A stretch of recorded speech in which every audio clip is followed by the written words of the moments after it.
David Langley, how about moving, just for qualifying, the finish line to somewhere before the pit entry? Not a perfect solution, but it would certainly reduce the traffic jams. David Langley. What you're getting at is obviously this horrendous problem we've now got where all the cars just queue up as they're going into the last corner for a qualifying run. And if you're on a quick lap, you suddenly arrive there.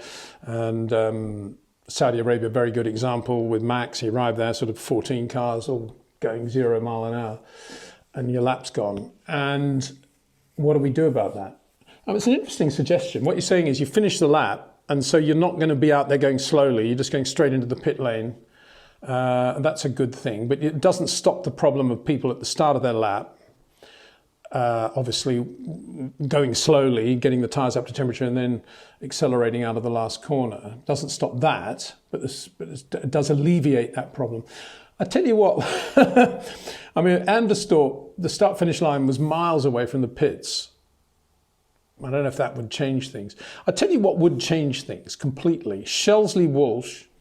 And there is history at Shelsley-Walsh, Auto Union. I think Hans Stuck Jr. drove his dad's car there recently, relatively recently.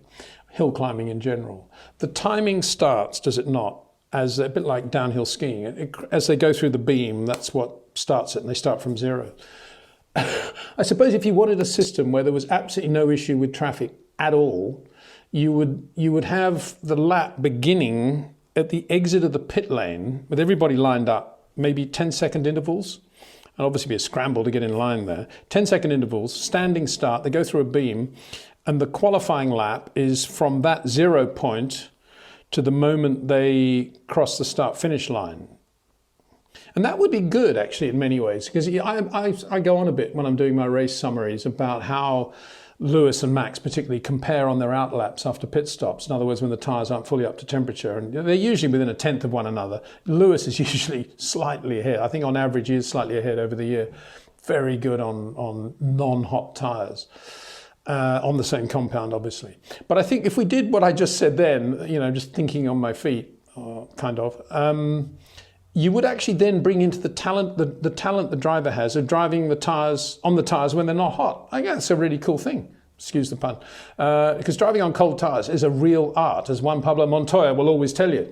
That famous moment when he passed Michael at the restart in Brazil, going into turn 1. That was on cold tyres. Well, it's certainly not hot. And Michael was sort of discombobulated by that. And I think it would be the same. I think this would reward, let's do it. This would reward driver's talent on cold tyres out of the pits. And then obviously the tyres pick up temperature as you're going around the lap. And the lap time is based from that standing start. And then you've got no more problems with traffic, 10 seconds apart. And what do you do if you get held up in the weigh-in? Well, that always it's an issue today. So, it's live with that, I guess. And then what else would be the issues there? You just do it 10 seconds apart. I think 10 seconds would be enough, wouldn't it? Wow. What a great idea. Let's do it. And you have them standing start into the pit lane. Anyway, thanks for triggering that one, David. Very good. John Hartman.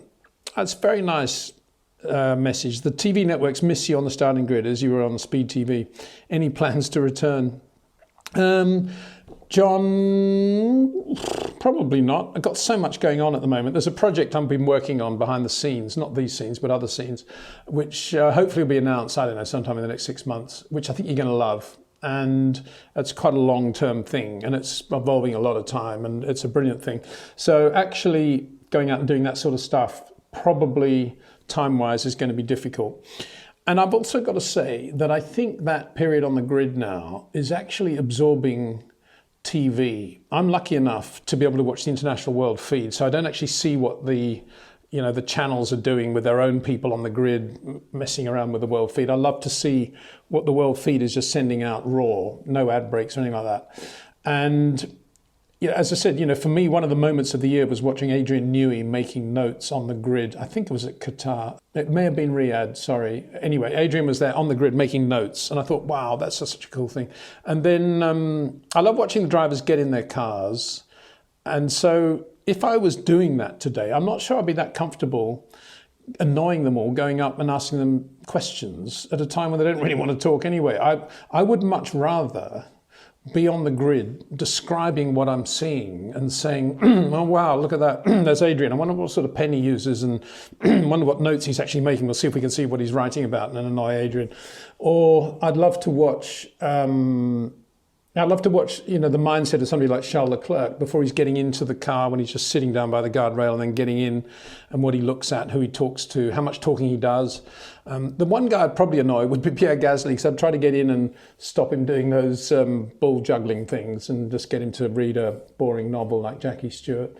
So I've been talking about, but no, I think there's a lot there that the camera captures really well now. And I think to interrupt all that with people going around with microphones, you know, sweaty TV crews is actually quite annoying. And I think it's a lovely thing we have now in Formula One, that grid.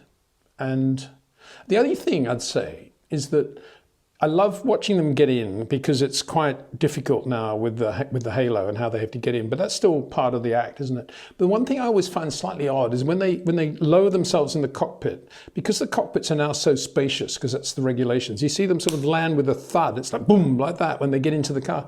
And I always found that quite, I don't know, ugly really, an ugly thing, that it's no longer just getting in the car and finding the right position and everything's fitting you like a glove. Of course it is fitting them like a glove, but it's a big cockpit now. There's a lot of room, and I love the whole very, very compact cockpit business of getting into it like that. Reminds me of Ayrton in '94, actually. The first time he got into the Williams, I think it was a photo shoot in Portugal, Estoril, before the first race, obviously, before the testing. First time he'd ever sat in that new 94 Williams. And I remember watching him getting into the car, and then he just never stopped moving, trying to get comfortable in the car. And I've always believed that from Ayrton's point of view, that Adrian cockpit just felt so tight on him compared with anything he'd had at McLaren. And I'm not saying that was in any way related to anything that happened later on, but I remember watching him just thinking he hasn't found his comfortable position. Jacques Villeneuve was another. His overalls were so baggy that wherever he sat, he always had a crease on the overalls, which he couldn't get out, which is why I went so many different seats at Jack over the years. Hundreds of seats. Right, thank you, John, for that. Rick, Formula One is killing itself with all this focus on global warming. Well, there's an obvious response to that, Rick, in which is the world is killing itself, isn't it? So, yeah, it's difficult for Formula One to ignore that, I think. I know what you're trying to say, though. Formula One is a show, and it is about noise and tyres and fuel burning and outrageous world of automotive engineering. But we can't ignore it, that's for sure. The problem is, and again, sorry, I have gone over this ground before, but I will repeat it. The problem is that we didn't have a cohesive governing body at the time when Formula One could have really adopted its environmentally friendly future and at the same time kept the show. When that moment came, which was about the time Formula E started, Jean Todt and Bernie Ecclestone were at loggerheads. And so Jean Todt basically did Formula E and Bernie basically did Formula One. And as a result of that, the twain has never met. And so now Formula One has found itself having to be the future, the sustainable future, but at the same time to be the show that everybody wants it to be. And it's very difficult, that compromise. We lost the opportunity for Formula One to embrace alternative technology and make it part of the Formula One package, maybe as a major support race, which the Formula One drivers competed in and adopted, while still allowing us to run relatively economically cheap V10s and make that wonderful noise that they made.